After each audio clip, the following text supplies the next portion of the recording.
Merah merona tapi bukan cabai, segar ala lalapan tapi bukan sayuran hijau. Ya, inilah kecombrang. Bunga sejuta manfaat yang mampu berpadu dengan semua masakan. Dari pecak ikan, ayam pedas, sampai sambal kecombrang. Bahkan bukan hanya sekedar makanan, buah kecombrang juga bisa dihidangkan sebagai jus penetral rasa amis. Uniknya menyantap sajian ini konon sama saja dengan memakan pewangi tubuh. Sebenarnya apa rahasia kecombrang begitu gampang masuk dalam resep masakan?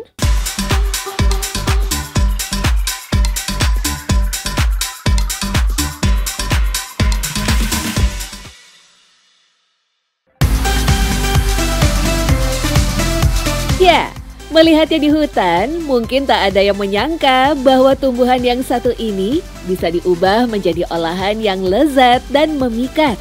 Di berbagai daerah, kecombrang dikenal dengan banyak nama yang berbeda. Honje di Tatar Sunda, kincung di kawasan Medan, bungongkala di Aceh, dan bahkan disebut lucu di wilayah ujung timur Jawa, Banyuwangi.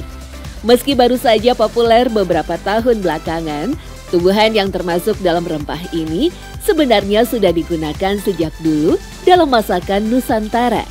Di dalam resep Mustika Rasa yang disusun tahun 67, kecombrang masuk dalam salah satu sayur yang sering diolah. Memiliki rasa yang unik, kecombrang ibarat paduan dari berbagai rempah. Asam segar mirip jeruk nipis, pedas seperti pada jahe, dan aroma harum layaknya serai. Tak heran kecombrang banyak digunakan para juru masak untuk menghilangkan rasa amis pada masakan berbahan dasar ikan. Di masyarakat Jawa Barat, kecombrang atau honje banyak digunakan dalam olahan ikan seperti pecak ikan. Ditambah dengan kunyit, cabai, bawang merah, dan bawang putih, kecombrang mampu memberikan karakteristik yang unik pada hidangan. Yang pasti sih ya, seperti kalau dibikin tumisan, cumi asin, terus lalu diolah dengan seafood dengan tongkol, lalu dengan ayam suwir, lalu ayam goreng. Jadi sebenarnya kecombrang itu bisa masuk ke ke beberapa jenis protein. Dan yang paling familiar buat kita semua adalah yang sambal, bisa kalau di Bali itu dia namanya sambal bongkot, dan dia cocok banget dipakai sambal. Tak hanya bunganya saja, nyaris semua bagian dari kecombrang dapat dimanfaatkan. Buah dan bagian dalam pucuk honje juga sering digunakan sebagai campuran sambal untuk menikmati olahan bebek ataupun dijadikan sambal matah. Bagi masyarakat Sumatera Utara, kecombrang juga digunakan untuk olahan ikan seperti arsik dan juga ikan naniura. Kuncup buah honje muda yang disebut asam celaka di Tanah Karo digunakan sebagai sayur asam masyarakat sekitar. Menurut Santi, aroma kuat dari kecombrang memang sangat membantu untuk menetralisir bau amis dari ikan. Iya, karena memang dia aromanya lumayan strong ya, jadi ada zat mungkin di dalamnya yang bisa kalau dimasukin ke dalam untuk diolah jadi ikan itu, jadi ya amisnya ikan itu tertutup oleh aroma kecombrang dan bisa menghilangkan amis. Contohnya kalau di Batak itu, di Sumatera Utara, di Toba itu biasa dipakai untuk masakan ikan mas arsik, dan dia juga pakai dari buah kecombrang yang berbiji kecil-kecil hitam. Tak hanya sebagai masakan, kecombrang bahkan bisa digunakan sebagai minuman lezat penuh manfaat.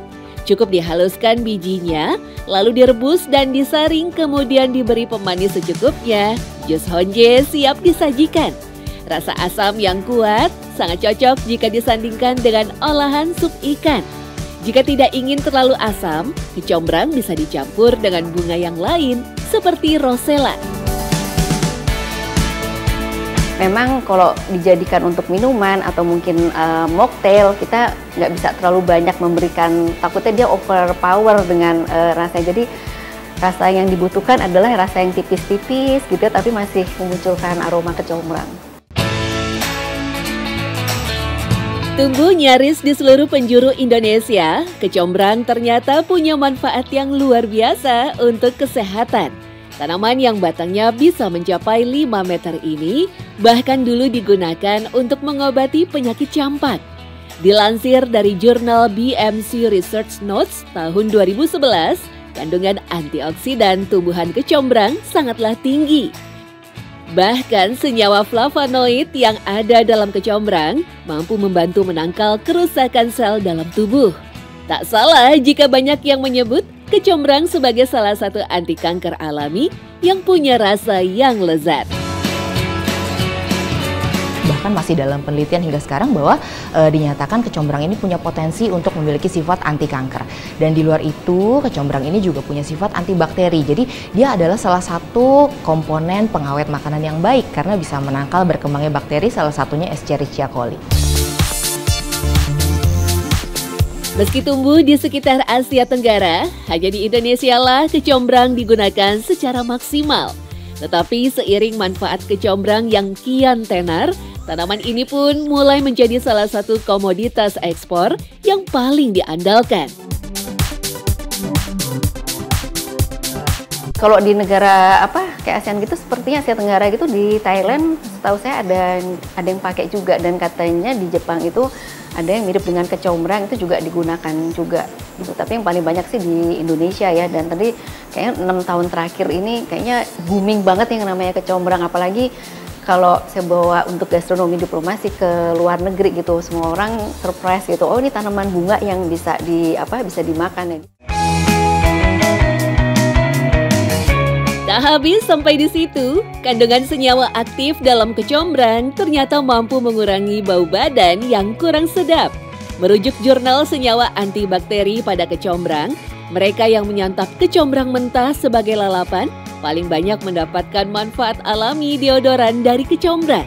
Kandungan minyak atsiri di dalamnya menjadi penyebab kecombrang punya kemampuan pewangi alami yang bahkan bisa dikonsumsi. Minyak atsiri di dalamnya yang memiliki proteksi terhadap bakteri di sekitarnya. Itu yang salah satu zat yang paling menonjol di dalam kecombrang.